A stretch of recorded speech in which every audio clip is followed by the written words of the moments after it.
Good morning, everybody, and thank you for joining me for another video. Joe here with Two Full Gun and Armory, and today's video will be the third installment in the AR instructional series. We are going to be putting a trigger into the lower that we've been working on. This is a basic mil-spec trigger from Tommy Triggers, and we're going to go into the parts, what they look like, how to tell the different springs apart, and then go into installation. So without further ado, let's get started. So the first thing you have is the trigger. Now in a lot of trigger kits, LPKs, lower parts kits, you'll have this spring actually separate. Let me see if I can get a good video on it. So this spring right here, you'll actually have it separate. This one already came pre-installed, but all it is it's a small spring, and there's a notch in the bottom of the trigger mechanism right here that it's literally snaps into place, and you don't have to worry about it coming out, falling out, like putting tension on it. There we go. So I can just pop that back in like so, and it snaps into place, and just like that. So you have to put a actually like decent amount of pull force on it to remove it. So there's that. Now the disconnector, when it's installed, has this little notch right here, and this is the part that engages the hammer, and this is the hole that will line up with the trigger and the pin goes through.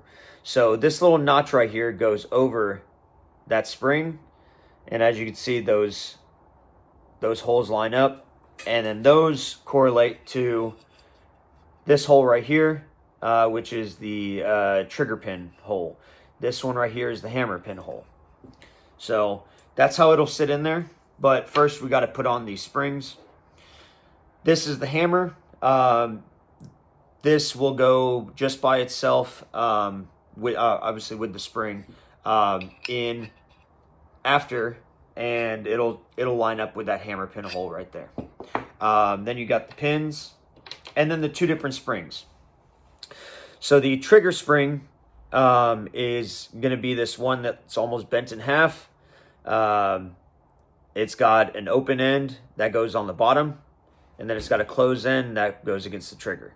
More to follow on that. The hammer spring goes like this when it's installed, but the hammer spring is the one that's almost straight up and down. So I'm going to go ahead and install these real quick, and super easy. You just pull the spring outward and slide it over just like so.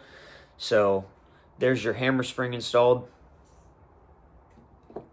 And then for your trigger spring, same thing. Just I normally stick one side in and then just pull it over top. That didn't work out right. I forgot to put so this the closed end will actually go in front of the trigger on the underneath.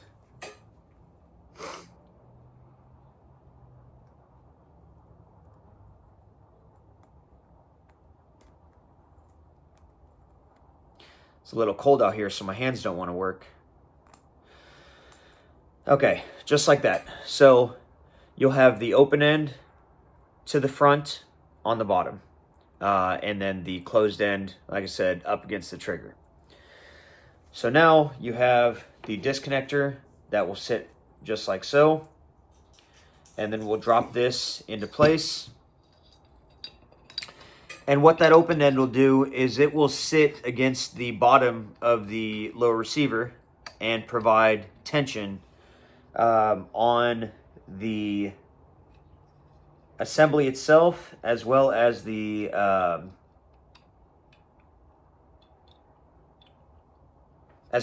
pin, so that way the pin does not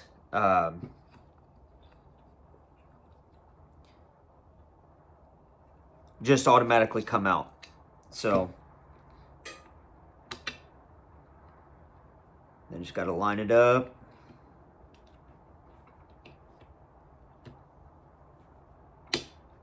There we go, just like so. And perfect. So now you have your trigger installed. You have the pin in. And like I said, that pin just slides through. And that spring is pushing up on the whole trigger assembly, which is basically making it to where it won't just free slide out. Because if you just try to put that in, I mean, you can see how loose this. Yep, and I just dropped it. 1 second, guys. Okay. I'm not one to edit out bloopers, so enjoy that one. I thought it was pretty funny. But as you can see, the pin, the exact point I was trying to make is if you don't have that tension on there from these springs, these pins will just slide out. And when you're sending rounds downrange and you know, fighting the good fight, you obviously don't want your pins operating the trigger, which, you know, will take your entire platform out of the fight. So you want to make sure that those springs are in there. So the hammer spring is going to go over the back of the trigger, and it's going to provide tension because that notch on that disconnector will connect right here. To this little notch right here on the back of the so it'll go over the top of the trigger spring right there, and then you'll just push it, bend it forward like so. And this one can be a little hairy, but it's not too bad. But once again, you'll just line up the holes and slide the pin in.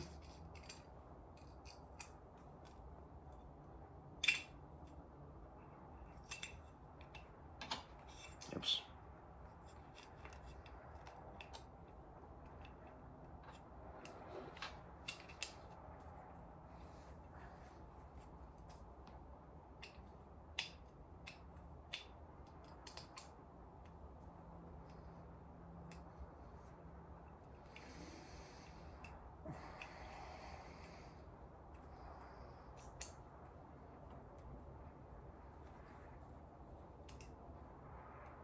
Try pushing it from the other side. This spring has a lot more tension on it because you are essentially taking it from straight and bending it in half to where it'll actually look similar to the trigger spring.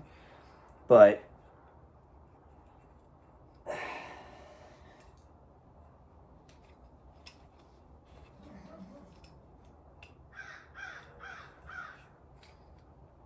all right.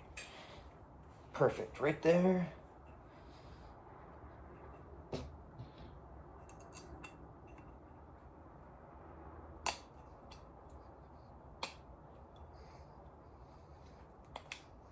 Perfect.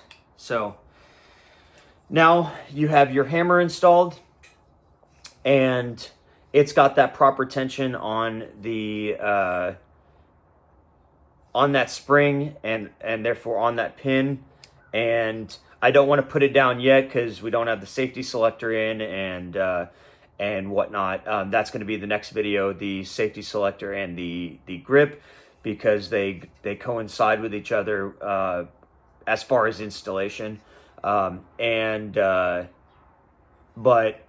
whenever that bolt carrier group comes back, that'll cock that hammer, and you have that proper tension on there. To where when you pull the trigger and that disconnects, it will strike the firing pin.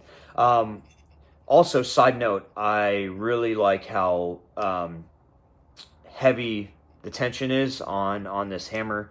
I don't know if that's a good thing or a bad thing, but it seems like there would have a lot less misstrikes and whatnot. But anyways, that is installing the trigger into your AR15, AR10, AR platform in general. Hope y'all enjoyed this video. If you learned anything or have any questions, further questions, things I can go into deeper, let me know. I'm always looking forward to doing more videos for you. And that being said, y'all have a great day. Thanks for watching.